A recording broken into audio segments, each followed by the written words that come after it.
प्रभु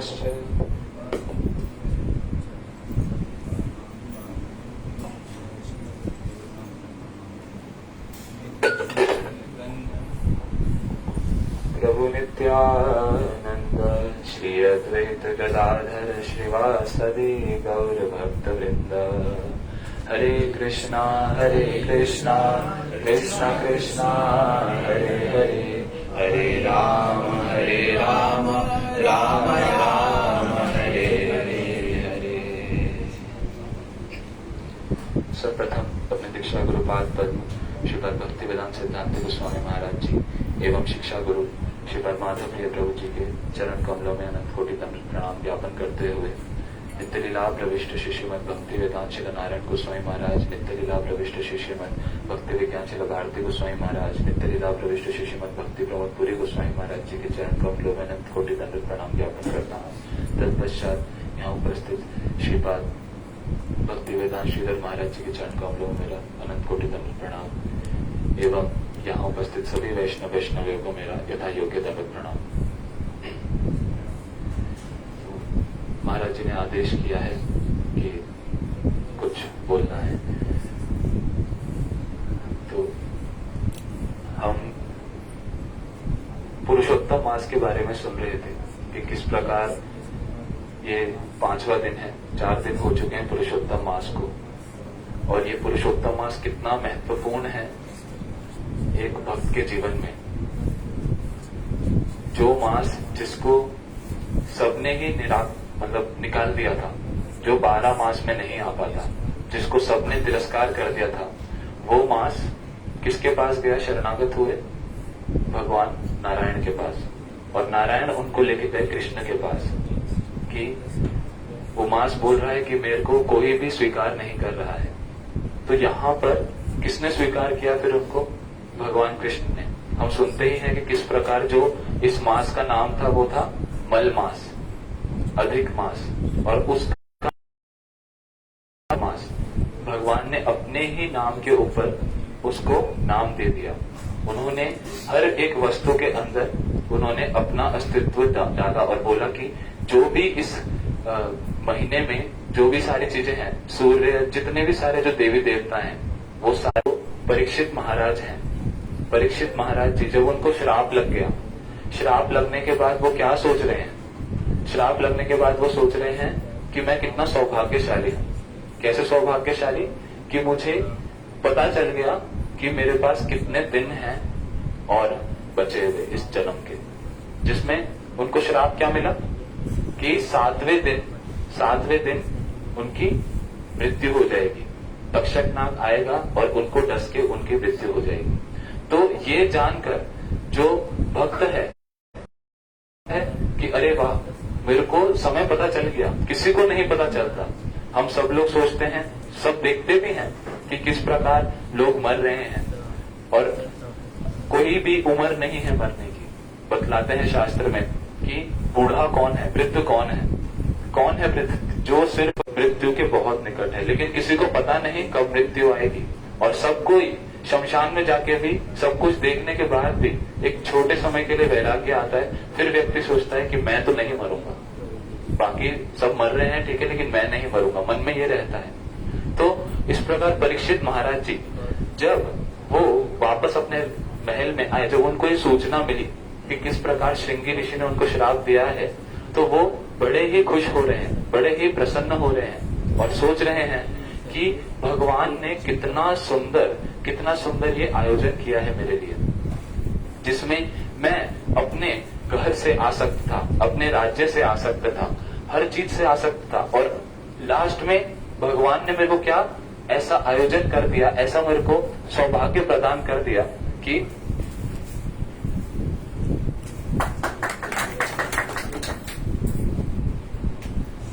ऐसा सौभाग्य प्रदान कर दिया कि मुझे ये समय दिया है जिसमें मैं निःश्रेयसाय सबसे ऊंची वस्तु को धारण कर सकता हूं। और वहां पर फिर उन्होंने क्या किया,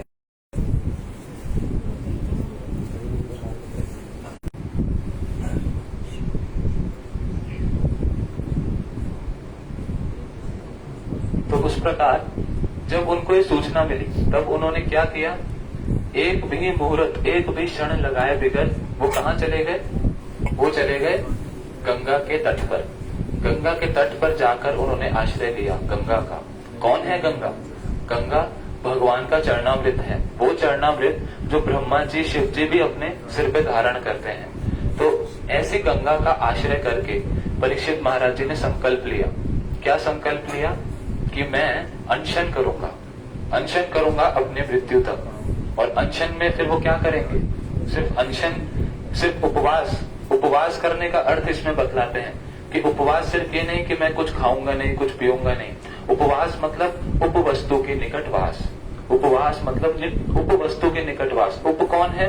उपवस्तु है भगवान। तो भगवान के निकटवास करने को ही उपवास बोलते हैं। तो यहाँ पर जब उन्होंने जो अनशन किया, जब उपवास किया, उसमें उन्होंने भगवान कृष्ण का संग करने के लिए उपवास किया। और वहां पर फिर क्या, वो कैसी प्रार्थनाएं कर रहे हैं? वो प्रार्थना कर रहे हैं भगवान से, क्या? जो कि हम सोच भी नहीं सकते। वो कह रहे हैं कि मैं अगला जन्म फिर लेना चाहता हूं, और जो अगला जन्म मेरा होगा भगवान, उसमें क्या हो? मेरी जो पूर्ण आसक्ति है, पूर्ण आसक्ति मेरी सिर्फ भगवान और उनके भक्तों के ही प्रति हो, और किसी के प्रति नहीं हो आसक्ति, ना मेरे बच्चों के प्रति, ना मेरे परिवार के प्रति। हम लोग जो प्रार्थनाएं करते हैं, हम भक्ति करते हैं, क्या सोचते हैं कि ये संसार बड़ा दुखालयम है, यहाँ बड़ा दुख है, इस दुख से मैं निकलना चाहता हूँ। और इस दुख से निकलने के लिए हम भजन करते हैं, भक्ति करते हैं। और हमारी प्रार्थनाएं, हमें अगर कोई बोल दे कि आपको यहाँ क्या करना पड़ेगा, आपको फिर जन्म लेने पड़ेंगे बहुत सारे, भक्ति करने के बाद भी, तो व्यक्ति सोचेगा ये कैसे, मैं क्यों करूं फिर भक्ति। वो अगर मान लीजिए आपको कोई यूनिवर्सिटी में भेजा जाए और बोला जाए कि ये यूनिवर्सिटी से आप डिग्री ले लेंगे लेकिन आपको जॉब नहीं मिलेगी, तो व्यक्ति वहां जाएगा ही नहीं पढ़ाई करने। तो यहाँ पर जो भक्तों की भावना है वो कैसी है? जो इन भक्तों की भावना है, परीक्षित महाराज क्या कह रहे हैं कि मेरे को अनेक अनेक जन्म मिल जाए लेकिन मुझे आपके भक्तों का संग चाहिए, मुझे पूर्ण आसक्ति चाहिए आपके चरण कमलों में। यहाँ पर जो उनकी भावना है वो कृष्ण सेंट्रिक, मतलब सारी चीजें कृष्ण की प्रसन्नता के लिए, उनकी अनुकूलता के लिए। हम बोलते हैं अन्य विलासिता शून्यम ज्ञान कर्माद्यनावृतम अनुकूल्यन कृष्णानुशीलनम भक्तिरुत्तमम, कि कृष्ण भक्ति है, कृष्ण की सेवा के लिए अनुकूल जो वस्तु है उसके लिए ही मैं सारी चेष्टाएं करूंगा, अपनी प्रसन्नता, अपनी खुद की खुशी के लिए नहीं। तो यहाँ पर ब्रह्मा जी भी बोल रहे हैं और परीक्षित महाराज, प्रहलाद महाराज भी बोल रहे हैं। क्या कह रहे हैं? नाथ येनो सहस्रेशु येषु येषु व्रजाम्य हम तेषु तेषु चला भक्ति। वांछनाओं से पूर्ण नहीं है, खुद की मेरी जो वासना है उनसे पूर्ण नहीं है, सिर्फ और सिर्फ भगवान की प्रसन्नता के लिए जो भी भक्ति है वो ही मैं चाहता हूँ।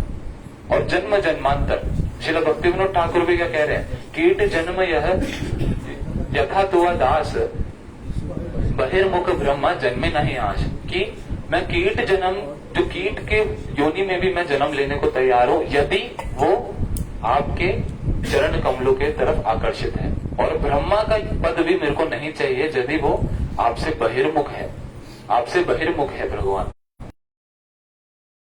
हैं कि अनेक अनेक बड़े बड़े स्तर के भक्त भी हम सुनते हैं, जैसे कृष्ण लीला में हम सुने कि जैसे कृष्ण ने किस प्रकार बुखार होने का एक एक्ट किया, और उसमें वो पूर्ण रूप से आप बतलाइए, आपके चरण कमलों की धूल हमें दे दीजिए। क्यों? क्योंकि कृष्ण उनके ज्वर आया हुआ है। और महिषियां क्या कह रही हैं, द्वारका की रानियां, कि हमारे कृष्ण वो हमारे स्वामी हैं, अगर हम अपनी चरण कमल की धूल उनको दे देंगे तो हमारे को तो नरक में जाना पड़ जाएगा। इस प्रकार ब्रह्मा जी भी घबरा रहे हैं, शिव जी भी घबरा रहे हैं। क्यों? क्योंकि खुद नरक में नहीं जाना चाहते। भगवान को बुखार हो गया है, उनसे तुमने मिले? कहते नहीं नहीं, वो तो ग्वालियां हैं, उनको क्या पता, उनके पास जाने से क्या फायदा। कृष्ण ने कहा एक बार जाकर तो देखो। फिर नारद जी गोपियों के पास जाते हैं और वहां उनको बतलाते हैं कि किस प्रकार कृष्ण को ज्वर आ गया है बहुत तेज। और बस इतना ही बोले और उतने में ही आधी गोपियां तो वहीं बेहोश हो कि हमारे कृष्ण को ज्वर आया है। उनके जरा से भी संताप को वो सह नहीं सकती। और फिर जो गोपियां हैं उनको बतलाया गया, नारद जी ने कहा कि हमारे को कुछ चरण की धूल ही चाहिए कृष्ण के भक्तों की, तो क्या तुम दे सकते हो? सुनते ही सारी गोपियां पैरों को तेज जमीन पे मार के कही कि ये ले जाओ, सारी की सारी बोरियां भर के ले जाओ। नारद जी हंस रहे हैं और कह रहे हैं कि ये कैसी बात करते हो, तुम्हें पता भी है कृष्ण कौन है? अखिल ब्रह्मांड के वो कर्ता है, वो पर ब्रह्म है, और उनको तुम अपने चरण की धूल दे रही हो, चरण की धूल उनके मस्तक पे लगाने की चेष्टा कर रही हो। तुम्हारे को कितना नरक में जाना पड़ेगा, तुम्हें पता भी है कितना बड़ा अपराध है ये। और गोपियां क्या कह रही हैं कि हमारे कृष्ण की जरा सी भी प्रसन्नता के लिए, उनका जो ज्वर अगर होता है इससे, तो हम कोटि कोटि जन्म तक कहा नरक में भी तड़पने के लिए तैयार हैं, हमें कोई असुविधा नहीं उस चीज से। क्यों? क्योंकि गोपियों का जो रति है भगवान के प्रति, वो कौन सी है?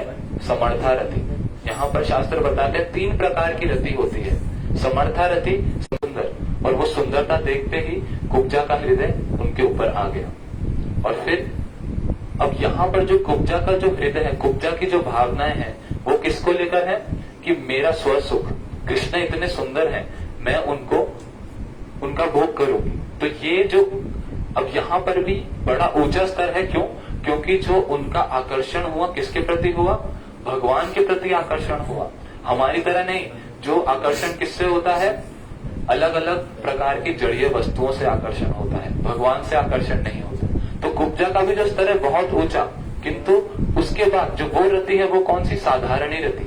उसके बाद कौन सी रति आती है? सामंजस्य रति, जो कि भगवान की जो पटरानियां हैं, कृष्ण की जो द्वारका की महिषियां हैं, वो क्या सोचती हैं कि हम कृष्ण की सेवा करेंगे, उससे कृष्ण भी प्रसन्न होंगे और हम भी प्रसन्न होंगे। तो यहाँ दोनों चीजें आ रही हैं कि हमारी प्रसन्नता भी है और कृष्ण की प्रसन्नता भी है।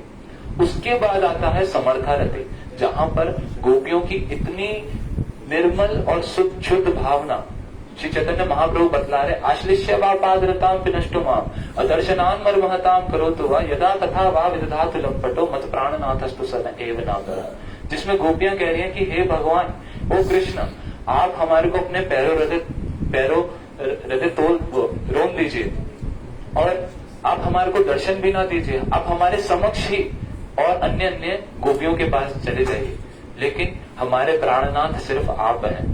तो इसमें जो उनके हृदय की भावना, सिर्फ और सिर्फ भगवान की प्रसन्नता, कृष्ण की प्रसन्नता, उनको क्या अच्छा लगता है, उनके लिए क्या अच्छा है। तो यहाँ पर ये जो स्तर है और हमारे जो गुरुवर्ग है, वो गुरुवर्ग सब यही महाप्रभु की जो ये धारा है, वो यही इस सबसे ऊंची जो कौन सी समर्था रति, उसको प्रदान करने के लिए, उसके बारे में बतलाने के लिए, उसकी जो महिमा है उसको दिखलाने के लिए आए। और कैसे बतला रहे हैं कि कैसे जो ये शिक्षाष्टकम महाप्रभु ने दिया कि हमारे को उस स्थिति तक पहुंचना है जहां पर हमारा स्व सुख नहीं, सिर्फ कृष्ण का सुख है। और तभी हमारी प्रार्थनाएं इस प्रकार हो पाएंगी जैसी परीक्षित महाराज जी की प्रार्थना हुई। क्या? कि मुझे कोई असुविधा नहीं, आप कितने कोटि कोटि जन्म दे दीजिए, जहां पर भी आप रखना चाहते हैं वहां रखिए, किंतु अपने प्रेममय सेवा मुझे प्रदान करिए। तो यहाँ पर हम देखते हैं कि यही जो साधना है वो साध्य भी है। साध्य साधना एक ही हो गई। हम हरिनाम कर रहे हैं, जो ये सेवा कर रहे हैं, ये सेवा वहां जाकर भी यही सेवा ही करनी है, ये प्रेममय सेवा करनी है। तो जो साधना है वही साध्य, और जब ये साधना साध्य एक हो जाता है, तब व्यक्ति अपनी कोई खुद की जो सुख है उसके लिए वो नहीं सोचता। वो नहीं सोचता कि मैं अगला जन्म मेरा क्या होगा, कुत्ते का होगा, कैसा होगा। वो सिर्फ और सिर्फ भगवान की प्रसन्नता के लिए, उनकी प्रेममय सेवा प्राप्त करने की ही चेष्टा करता है, उसी चीज की ही प्रार्थना करता है।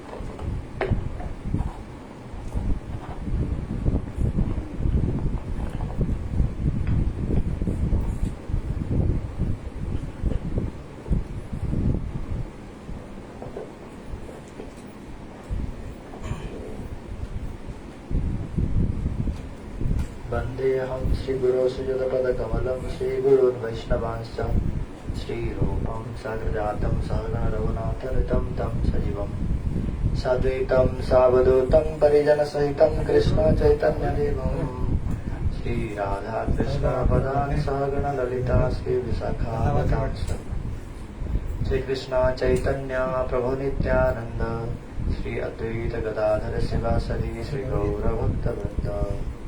हरे कृष्णा कृष्ण कृष्ण हरे हरे, हरे राम राम राम हरे हरे। सर्वप्रथम अस्मदीय परमाराध्यतम गुरुपाद पद्म नित्यलीला प्रविष्ट ओम कृष्णपाद अष्टोत्तर सत श्री श्रीमद् भक्ति विज्ञान श्री भारती गोस्वामी महाराज एवं नित्यलीला प्रविष्ट ओम कृष्णपाद अष्टोत्तर सत श्री श्रीमद् भक्ति वेदांत श्री नारायण गोस्वामी महाराज जी के चरण कमल में अनंत कोटि साष्टांग दंडवत प्रणाम अर्पण करता हूँ। तत्पश्चात समस्त रूपानुग गौड़ीय गुरु के श्री चरण कमल में अनंत कोटि साष्टांग दंडवत प्रणाम। उपस्थित पूज्यपाद भक्ति वेदांत श्रीधर महाराज जी के चरण में दंडवत प्रणाम एवं समस्त वैष्णव ब्रह्मचर्य वृंद मातृवृंद सबको तथा दंडवत प्रणाम। हम लोग ने जैसे कि अभी श्रवण कर रहे थे हमारे केशव प्रभु जी से कि किस प्रकार भक्तों का तारतम्य है, भजन का भी तारतम्य है, भक्तों का भावना के तारतम्य का अनुसार। उसके विषय में हमारे गुरु महाराज जी वर्णन करते थे बड़ी अच्छी तरह से कि कैसे जो भक्त होते हैं, भक्त का क्या अर्थ होता है, जो भगवान के सेवा में, जो भगवान में भक्तिमान, भक्ति अर्थात भज धातु वही सेवाया भज इत्येष वही धातु सेवायाम परिकीर्तितः। भक्ति अर्थात सेवा, जो भगवान में भक्तिमान है अर्थात जो भगवान में सेवा निष्ठ है, जो भगवान के प्रति सेवा युक्त, जो भगवान की सेवा करना चाहते हैं, वो कहलाते हैं भक्त। तो उन सेवा में भी अलग अलग तारतम्य है। सेवा अर्थात भगवान को प्रसन्न करना, भगवान को आनंद प्रदान करना, क्योंकि सेवा का उद्देश्य यही होता है। तो यद्यपि समस्त भक्त ही भगवान को आनंद प्रदान करना तो चाहते हैं, किंतु उन आनंद प्रदान करने के बदल में कि किस एक्सटेंट तक कोई भक्त अपने आप को ले जा सकता है भगवान को आनंद प्रदान करने के लिए, उसी परिमाण के अनुसार उस भक्त का श्रेष्ठत्व का तारतम्य बदलाया। जैसे गुरु जी बोलते थे, साधारण रूप से हम लोग क्या करते हैं, भगवान का सेवा करना चाहते हैं, भगवान को आनंद देने के लिए, किंतु क्या होता है, हम लोग को विचार होता है कि इस सेवा करने के, इस जब से मैं सेवा करता हूँ उससे मेरा हानि ना पहुंचे, मेरा कोई अनिष्ट ना हो और भगवान को भी आनंद प्राप्ति हो। जैसे कि अभी केशव प्रभु ने वो जो कथा बतलाया जिसमें भगवान कृष्ण को बुखार हो जाता है और भगवान क्या कहते हैं, मेरा कोई अगर भक्त मुझे अगर अपना चरण धूलि प्रदान करे तो क्या होगा, मेरा जो बुखार ठीक हो जाए। भगवान वास्तविक रूप में भक्तों की सेवा वृत्ति की परीक्षा लेना चाहते हैं कि मेरा भक्त, कौन सा भक्त का सेवा वृत्ति कितनी है, और वास्तविक रूप में गोपियों की जो महिमा यहाँ प्रकाशित करना चाहते हैं। तो वहाँ जो द्वारिका की जो महिषियां हैं, बाकी सबको तो बात छोड़ दीजिए, ब्रह्मा जी, शिव जी, सबके पास भी नारद ऋषि के गुरु जी ये भी बोलते थे कि नारद ऋषि स्वयं का भी तो चिंता कर सकते थे, वो स्वयं भी तो भगवान के भक्त है। उनका मन में भी कभी आया नहीं कि नहीं मैं अपना चरण धूल दे देता हूँ, क्योंकि उनको भी डर है, मेरे चरण धूल देने से भगवान का तो प्रसन्नता हो जाएगा किंतु मुझे अपराध हो जाएगा। तो भगवान का प्रसन्नता के लिए एकमात्र किसकी कितनी भावना। तो उसके बाद हम लोगों ने क्या दर्शन किए कि कैसे जो द्वारिका की महिषियां, वो लोग चाहते तो हैं कि भगवान का जो ज्वर, भगवान का जो सिर दर्द वो ठीक हो जाए, किंतु उसके अगेंस्ट भगवान की सिर दर्द ठीक करने के लिए वो भी क्या कहा, अपने को नरक में जाना नहीं चाहते कि हम नरक में चले जाएंगे। इसलिए क्या है, उनको नरक जाने का भय ज्यादा है सिवाय भगवान के सिर दर्द ठीक हो जाए। उनको नरक जाने का जो भय है उसकी ज्यादा गुरुत्व है सिवाय भगवान को जो आनंद प्राप्त हो। और इसलिए उनको उनका एक स्तर है, यद्यपि वो भी भगवान का आनंद तो चाहते, किंतु जब अपने ऊपर बात आया कि मैं नरक जाना चाहूँ, मुझे नरक जाना पड़ेगा, भगवान का आनंद भले ही ना मिले किंतु मुझे नरक नहीं जाना स्वीकार नहीं।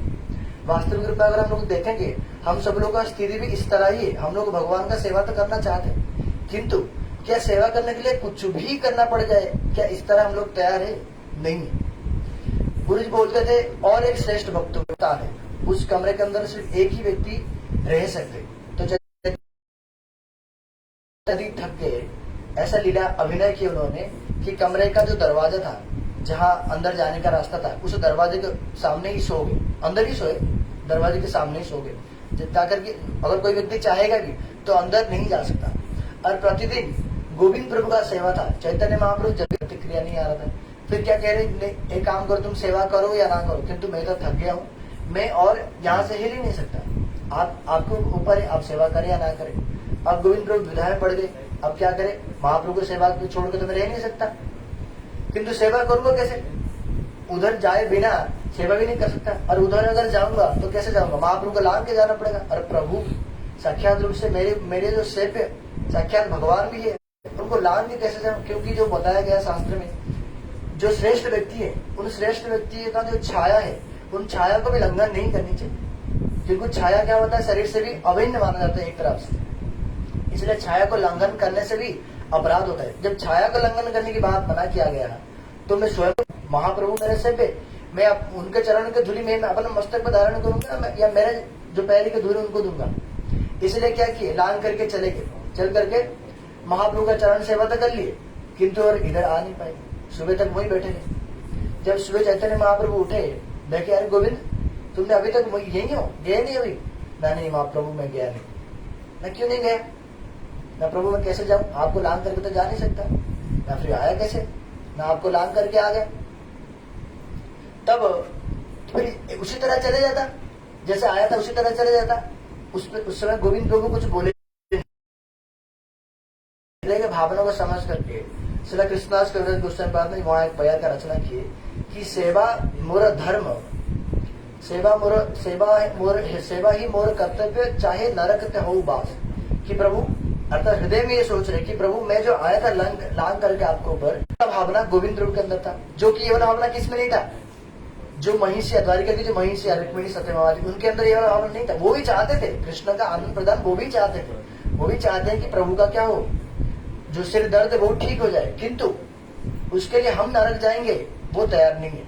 किंतु यहाँ गोविंद प्रभु क्या है, तैयार है। अगर मुझे मन में भावना है, मुझे पता है प्रभु कि क्या है, अगर मैं आपको लांग करके आता हूँ तो क्या होगा, हो सकता है मुझे नरक भी प्राप्त होगा भी, क्योंकि शास्त्र ऐसा ही बोलते हैं।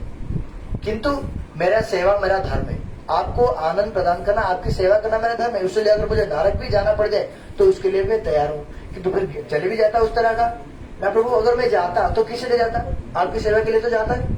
जब मैं जाता तो मैं अपने लिए ही जाता, भोजन करने के लिए या शयन करने के लिए, तो वहां तो आपकी सेवा हो नहीं रहा, आपकी सेवा के लिए इसलिए क्या करूंगा, मैं लाऊंगा नहीं। आपकी सेवा के लिए मैं नरक जाने के लिए तैयार हूँ, किंतु अगर मैं वहां अगर आपको लांग करके जाता हूँ तो वो मेरे भोग के लिए हो जाता, मेरे लिए ही हो जाता, इसलिए मैं लांग करके गया नहीं। तो यह भी एक प्रकार का स्तर है भक्तों का, कि भगवान के सेवा के लिए वो नरक जाने के लिए भी प्रस्तुत है। जैसे हम लोग श्रावण भी करते हैं, एक गोविंद प्रभु थे जो कि रामानुजाचार्य के शिष्य थे।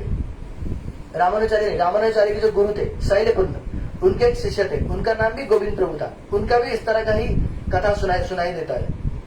कैसे एक दिन शैलपुत्र के लिए बिस्तरा तैयार करते थे गोविंद प्रभु की, क्या करेंगे, गुरुदेव आकर के शयन करेंगे। एक दिन रामानुजाचार्य जब दर्शन करने के लिए गए अपने शिक्षक गुरु के पास, तो देख रहे अपने जो गुरु है गोविंद प्रभु क्या करे, गुरुदेव के बिस्तर पर लोटपोट हो रहे। अरे गुरुदेव के बिस्तर पर तुम कैसे लोटपोट हो, गुरुदेव के बिस्तर को तो स्पर्श नहीं करनी चाहिए, किसी प्रकार का हमारा चरण या कुछ भी वस्तु गुरुदेव का बिस्तर को तो स्पर्श नहीं करना चाहिए, वो तो प्रणम्य स्थान है, तो वहां कैसे आप लोटपोट हो, ये तो ठीक नहीं है।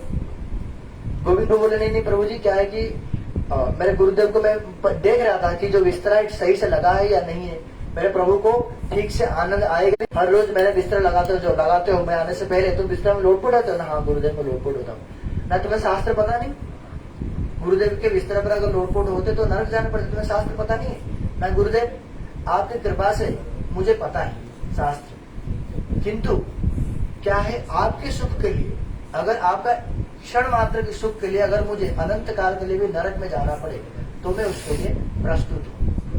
इसलिए क्या है, मैं जानता हूँ सब कुछ हूँ, तब भी क्या हूँ, तब भी जो आपको आनंद आपको सुख मिलेगा, इसीलिए मैं लोटपोट हो रहा था। तो यहाँ हमारे गुरु जी कहते थे कि रामानुजाचार्य कोई छोटे वैष्णव नहीं है, कोई साधारण वैष्णव नहीं है। जो 4 संप्रदाय है, श्री ब्रह्म रुद्र सनक, उन श्री संप्रदाय के मूल आचार्य है रामानुजाचार्य। उन मूल आचार्य होने पर भी उनको भी यद्यपि ये लीला है, वो भी ये बात को प्रमाणित करना चाहते हैं, लेकिन तब भी उनके लीला के माध्यम से ये बात समझ में आ रही है, रामानुजाचार्य जैसे वैष्णव भी वो क्या है, गोविंद प्रभु कोई बहुत अधिक पढ़े लिखे कोई बहुत अधिक ज्ञानी गुणी इस तरह का भी नहीं है, किंतु उनके गुरुदेव की सेवा करने के कारण उनके ऐसे ऐसे बात का स्फूर्ति हो रहा है, जो कि बहुत अधिक ज्ञानी गुणी जो रामानुजाचार्य उनके हृदय में भी ये बात का स्फूर्ति नहीं हो रहा है। यहाँ ये नहीं समझना चाहिए कि रामानुजाचार्य का जो लेवल है वो कि कम है, कम नहीं है। वहां उनके अपने लीला के अनुसार है, जो भगवान की सेवा करते हैं, जितनी स्नेहमयी सेवा, कृष्ण के प्रति इस प्रकार की भावना है, उनके मन में इस बात का चिंता ही नहीं आता कि मुझे अपराध भी हो जाएगा। उनके हृदय में ऐसा बात आता ही नहीं कि मुझे अपराध हो। उनके मन में सिर्फ क्या आता है कि कृष्ण को कैसे प्रसन्न हो, कृष्ण की हद तक जा सकते हैं। गोपियों का तो बात दूर है, जो सखा भी है वो भी क्या करते हैं, कृष्ण को स्कंद आरोहण कृष्ण को अपने कंधे पे चढ़ा देते हैं, कृष्ण के कंधे पे चढ़ जाते हैं, कृष्ण को झूठा भी खिला देते हैं, कृष्ण को क्या करते हैं, घोड़े बना देते हैं, उसके ऊपर बैठ जाते हैं। नंद बाबा क्या करते हैं, कृष्ण से अपना खड़ाऊ मंगवा लेते हैं, कृष्ण उनको अपने मस्तक पर धारण करके ले आते हैं। इसलिए जो ब्रज गोपी हैं, जो ब्रजवासी हैं, इन लोगों का भावना को लगता है। क्यों? क्योंकि मुझे भी क्या करना पड़ता है, जो व्यक्ति आज मुझे भजन कर रहा है, आज मुझे एक ही बार भी मेरा नाम लिया है, उसको भी मुझे रक्षा करना पड़ता है, उसके मेरा ध्यान उसको और भी जाता है। जो व्यक्ति पूरा जीवन भजन करता है उसको और तो जाता ही जाता है। जो मुझे जिस मात्रा में भजन करता है, मुझे उनको उसी मात्रा में रेसिप्रोकेट करना पड़ता है। इसलिए क्या करें, मैं आपको संपूर्ण मात्रा से आपकी उस प्रकार की सेवा नहीं कर पाता, उनको उस प्रकार का रेसिप्रोकेट नहीं कर पाता जिस प्रकार आप लोग करते हो। तो उसको सुनकर गोपियां क्या कहती है कि हाय कृष्ण, आपके अंदर फिर भी ये भावना है कि क्या है, मेरा ये वाला भक्त है, मेरा ये वो वाला भक्त है, उनको मुझे रेसिप्रोकेट करना है, मेरा माता है, मेरा पिता है, मेरा गोपियां है, सब लोग के साथ मुझे आदान प्रदान करना है भावना का। हमारे मन में ये वाला ही भावना है नहीं, हमें पता भी नहीं है कि आपको छोड़कर भी कोई और होता भी है। हमारे पति हैं, हमारे सास ससुर ननद आदि सब कुछ है, लेकिन हमें ये पता भी नहीं है वो लोग कुछ एग्जिस्ट भी करते हैं। हमें सिर्फ यही वाला बात पता है कि क्या करें, हमारा जो जीवन है और हमारा जो मरण है, सब कुछ आपके आनंद के ऊपर ही स्थित है। इसीलिए जो हमारे गुरु जी कहते हैं, जो ब्रज गोपियां, इनका अंदर और कोई भावना है ही नहीं, उनको पता भी नहीं लगता कि क्या है। कभी नरक होता भी है, कुछ जाना भी पड़ता है, हम उनको बस क्या भावना है, हमारे कृष्ण कैसे प्रसन्न होंगे। तो इसीलिए वो लोग कहते भी क्या है, चैतन्य चरितामृत में कृष्णदास कविराज गोस्वामी बात कहते हैं कि वो लोग क्या कहते हैं कि नागनी अपने दुख सबे वांछी तार सुख अमार कर्तव्य, मोरे यदि दिया दुख तार है महासुख, सही दुख मोर सुख बलियो। कि गोपियां क्या कहती है, नागनी अपने दुख सबे वांछे तार सुख, हम लोग कभी भी अपना दुख, अर्थात इस कार्य करने से हमें भी दुख प्राप्त हो रहा है कृष्ण सुख के लिए, ये बात कभी हम लोग सोचते भी नहीं। तार सुख हमारा कर्तव्य, हम लोग का एकमात्र कर्तव्य है कि कैसे कृष्ण को सुख पहुंचा, कैसे कृष्ण को संतुष्ट करना। कह रहे उसके लिए, कृष्ण को संतुष्ट प्रदान करने के लिए, हे कृष्ण यदि क्या हो, मोरे यदि देहा दुख तार है महासुख, यदि मुझे दुख दे करके उनको सुख प्राप्त हो, अगर कृष्ण को सुख प्राप्त करने के लिए हमारा कोई दुख भी मिले, जैसे कृष्ण आप छोड़ करके चले गए, जो ब्रज छोड़ करके आप मथुरा चले गए, द्वारिका चले गए, उसके लिए अगर आपको अगर सुख प्राप्त होता हो, तो हम क्या चाहते हैं, आप कभी भी जीवन में इस वृंदावन धाम में आइए ही मत। क्यों? अगर आपको वहां सुख मिल रहा हो तो। इसलिए मोरे यदि दिया दुख, मुझे अगर दुख दे करके आपको सुख मिले, तो वो वाला दुख हमारा सर्वश्रेष्ठ सुख है। तो यह गोपियों का भावना है, और ये जो भावना है, ये भावना हमारे समस्त गुरु वर्गों का है, और ये जो भावना है सर्वश्रेष्ठ, इससे बढ़ करके और भक्तों के अंदर भावना हो ही नहीं सकती। तो इसलिए साधारण रूप से भक्ति शब्द से भगवान का सेवा है, किंतु उस सेवा को ग्राउंड लेवल से शुरू करके टॉप मोस्ट लेवल तक उन सेवा का तारतम्य है। तो इसलिए हम लोग को क्या करनी चाहिए, हमारे गुरुवर्ग बार बार बतलाते हैं, हमारा जो स्थिति अभी हम लोग जिस कहीं ना कहीं लेवल पर तो होंगे, जिस लेवल पर है वहां से उठा करके स्वयं को लेकर के वहां तक जाना है जहां हमारे गुरुवर्ग हमें रास्ता दिखलाए, जहां चैतन्य महाप्रभु हमें प्रदर्शन किए कि हम लोग को वहां तक जाना है, अपने जैसे हम लोग श्रवण करते हैं अपने शिक्षाष्टकम के माध्यम से अंतिम श्लोक। तो इसीलिए समस्त जो भजन की पद्धति है, समस्त जो भजन की जो क्रिया है, समस्त जो भजन के जो उपकरण है, सब कुछ हमको हमारा जो सेवा वृत्ति को वहां से उठा करके हम लोग जहां है उस स्थान से उठा करके हम लोग को टॉप मोस्ट लेवल तक दे करके पहुंचाने के लिए। जो कि अलग अलग गुरुवर्ग ने, हमारा समस्त गुरुवर्ग ने इसी बात को ही बार बार बोले। हरे कृष्ण। वांछा कल्पतरुभ्यश्च कृपा सिन्धुभ्यो पतितानां पावनेभ्यो।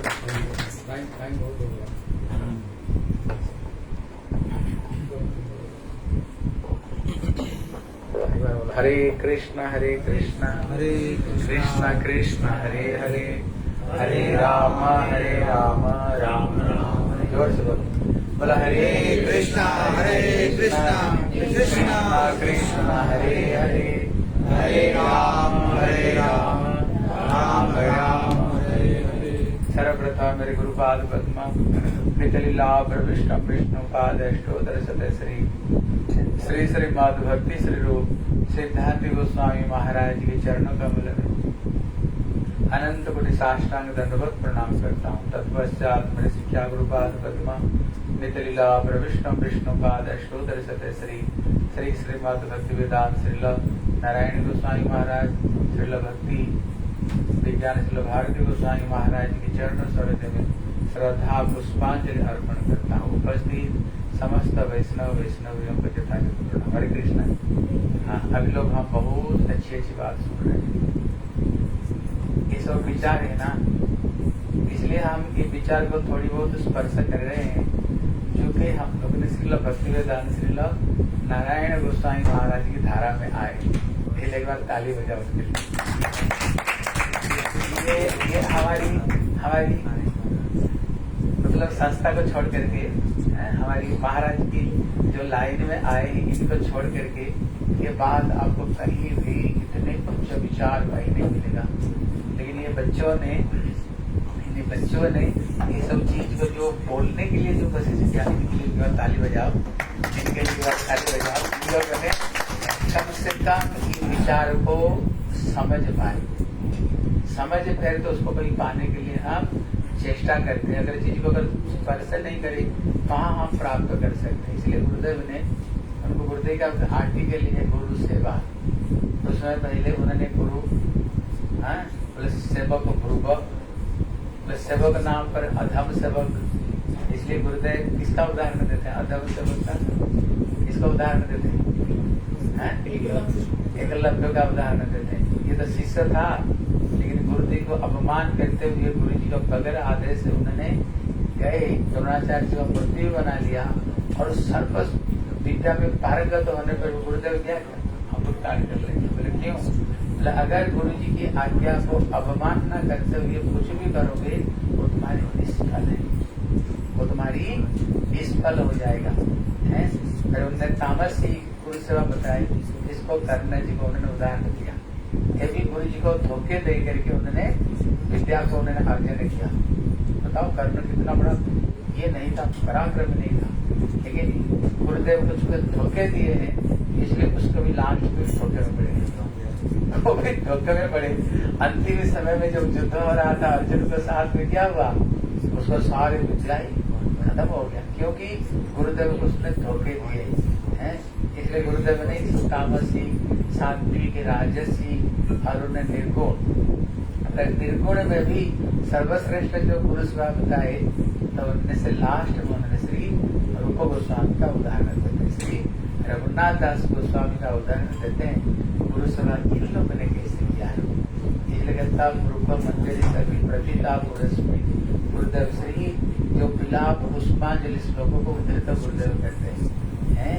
इसलिए कहते जब से रघुनाथ दास गोस्वामी का रति मंजरी जब रूप गोस्वामी को देखते हैं, कहते भैया तुम्हारी पति तो दूरदेश में गया हुआ है, पति तो घर में नहीं है, पर तुम्हारी ये होठ में कौन सा सूख पति ने ये चोंच मारी, ये दाग कहाँ से आया है, ये दाग कहाँ से आई है।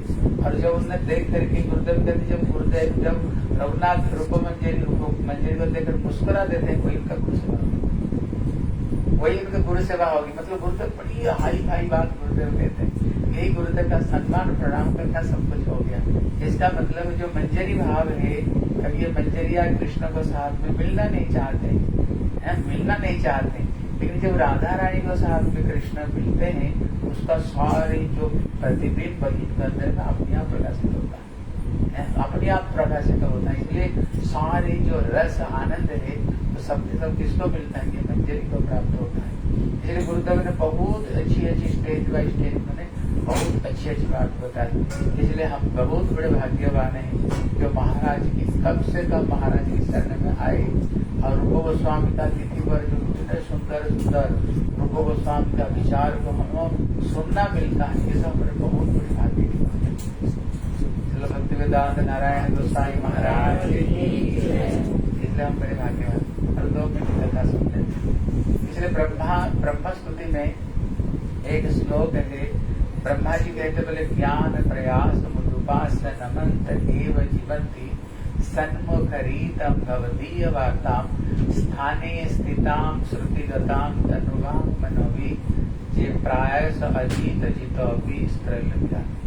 भगवान का एक नाम है अजीत। अजीत मतलब जिसको पाना बहुत ही कठिन, जिसको पाना बहुत ही कठिन है। पर प्रश्न होता है क्या करें, उनको पा ही नहीं सकते ना। बोले हम पा सकते हैं, इसलिए ब्रह्मा हमारी आदि गुरु है, उसका प्रोसेस से बता। बोले ज्ञान प्रयास उपास, उनको पाने के लिए पहले ज्ञान का जो प्रयास हो परित्या करो। तो यहाँ विश्वनाथ चक्रवर्ती ठाकुर कहते हैं बोला आप ज्ञान को प्रयास हो, त्याग कैसे करें? ज्ञान बगैर तो भगवान ही नहीं मिलते। इसलिए 3 तरह का भक्त बताए ना, उत्तम, मध्यम और कनिष्ठ। कहते कनिष्ठ भक्त किसको कहते हैं? बोलते भक्ति तो करते हैं लेकिन जिसका भक्ति रामानुसार है।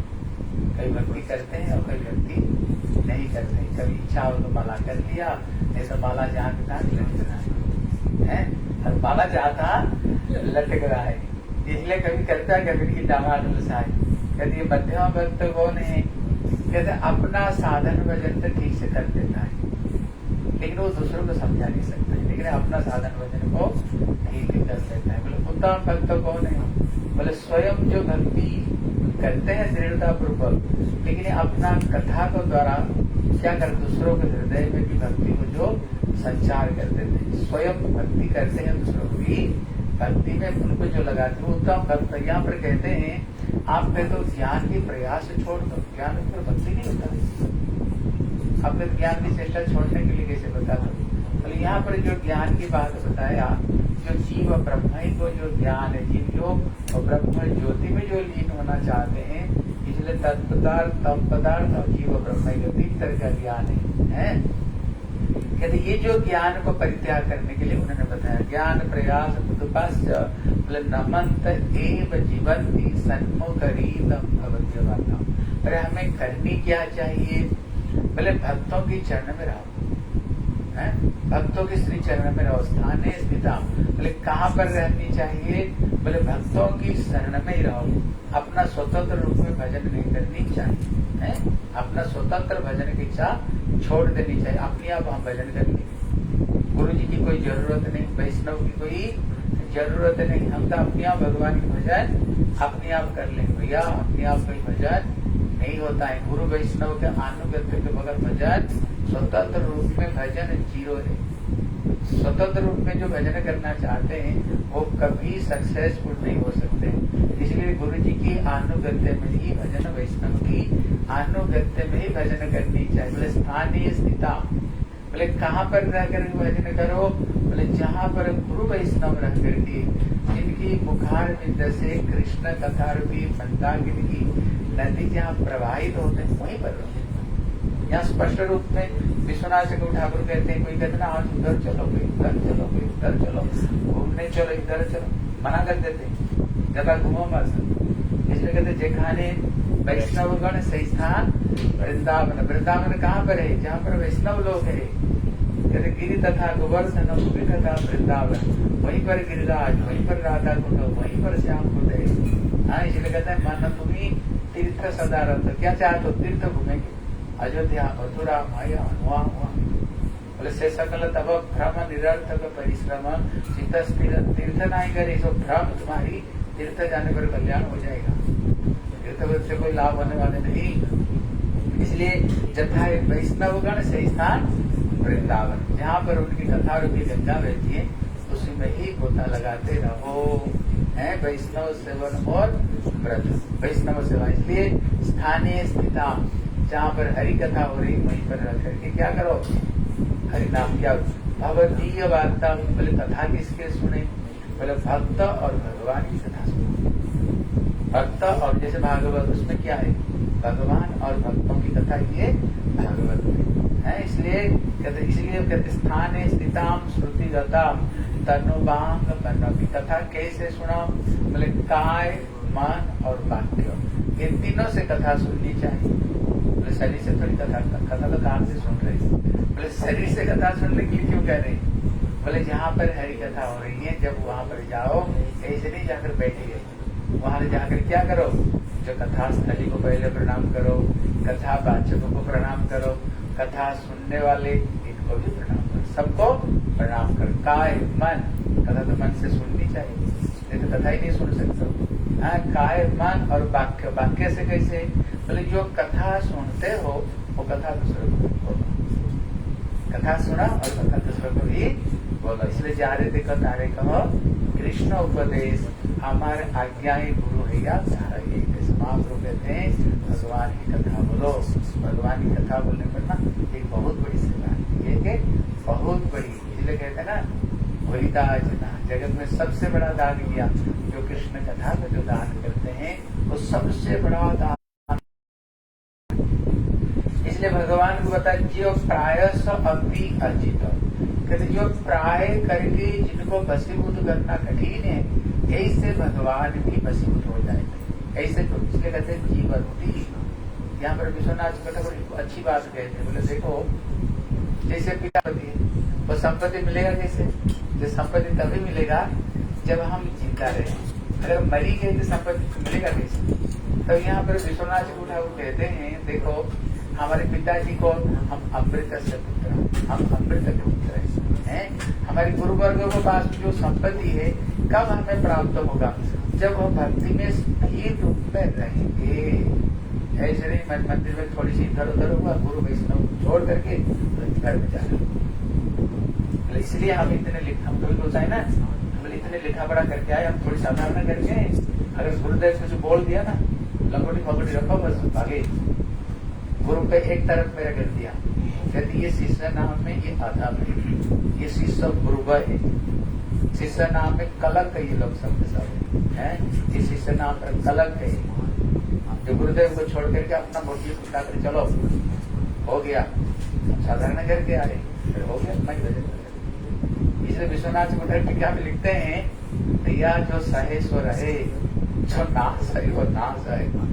इसलिए सत्य प्रभुपाद अंतिम समय में क्या कहते हैं, सत लांछना, सत गंजना, सत अपमान सुनकर भी हरि भजन नहीं छोड़ना, गुरु वैष्णव को नहीं छोड़ना। कोई कहता दूसरे जगह पर क्या भजन करें, अरे तुम तो मंदिर में भजन नहीं करो, दूसरे जगह पर क्या भजन करो।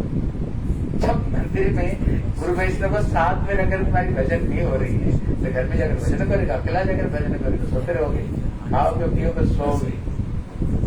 इसलिए यहाँ पर कहते हैं बोले स्थाने जीवती, जीवती मतलब होता है जितने बाधा, मेरे तो गुरुदेव यही कहते थे, एक जीवन बिस्तर से वैष्णव को साथ में रह करके मंदिर में जीवन को बिता लो, मेरे गुरुदेव कहते थे। गुरुदेव कहते थे हम प्रभुपाद का आश्रित है, गुरुदेव कहते थे बोले हमने देखा जो प्रभुपाद चले गए क्या आंधी तूफानी आई, इतना आंधी, हमको एक जीवन जो प्रभुपाद से सुने थे एक जीवन बिताना भी हुआ। गुरुदेव कहते थे इसलिए भैया भक्ति जीवन इतना आसान जीवन नहीं है, किसी तरह से एक जीवन भक्ति में बिताओ, किसी तरह से गुरुदेव कहते हैं यहाँ पर तुम्हारे संस्कार बनेगी। जैसे मंदिर में सवेरे उठते कीर्तन करते आदि करते हैं, हरि कथा की कहाँ मिलेगा, मतलब घर में मिलेगा। एक दिन उठे 2 दिन में सोते रह जाओ, तीसरे दिन पता नहीं पड़ेगा कहाँ चले गया तो है। इसलिए कहते जीवन ही सब मुक्ति में बताएगा। इसलिए विश्वनाथ जी ठाकुर यहाँ पर कहते हैं भैया अगर तुम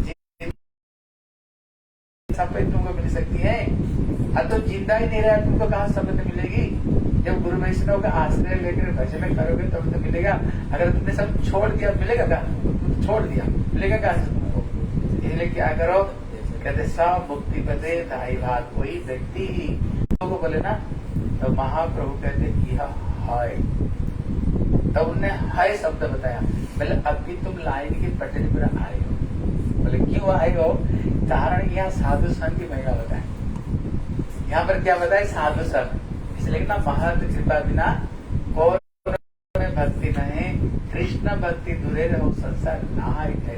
भैया वैष्णव कृपा के बगैर भक्ति कर ही नहीं सकते, वैष्णव का अनुगत्य बगैर भक्ति हो ही नहीं सकती तुम्हारी।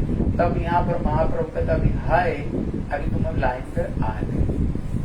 जो यहाँ पर साधु संति किसी तरह से गुरु वैष्णव का अनुगत्य बना करके, गुरु वैष्णव का शासन को सह करके, उनकी लात खा करके एक जीवन किसी तरह से भक्ति जगत में बिता दो। बास मेरे गुरुदेव कहते, एक जीवन अगर तुमने बिता दिया तो समझना बहुत कुछ करके गए, तुमने बहुत कुछ कर गए। क्यों? ये भक्ति हर जीवन में दीन दीन बड़ा सवाल, ये भक्ति घट करके नहीं, अगले जीवन में भक्ति बढ़ करके प्रकट होगी। इसलिए क्या करो, गुरु वैष्णव का अनुगत्य में एक जीवन बिताओ, यही शास्त्र का सार है। और भक्ति धीरे धीरे धीरे धीरे धीरे धीरे आगे बढ़ेगी। ललिताई गौर प्रेमानंदे हरि हरि बोल। बोलो हरे कृष्ण कृष्ण कृष्ण हरे हरे, हरे राम राम राम हरे हरे, हरे कृष्ण कृष्ण कृष्ण हरे हरे, हरे राम राम राम हरे हरे, हरे कृष्ण कृष्ण कृष्ण हरे हरे, हरे राम राम राम हरे हरे, हरे कृष्ण कृष्ण कृष्ण हरे हरे, हरे राम राम राम हरे हरे, हरे कृष्ण कृष्ण कृष्ण हरे हरे, हरे राम राम राम हरे हरे, हरे कृष्ण कृष्ण कृष्ण कृष्ण हरे हरे, हरे राम राम राम हरे हरे, हरे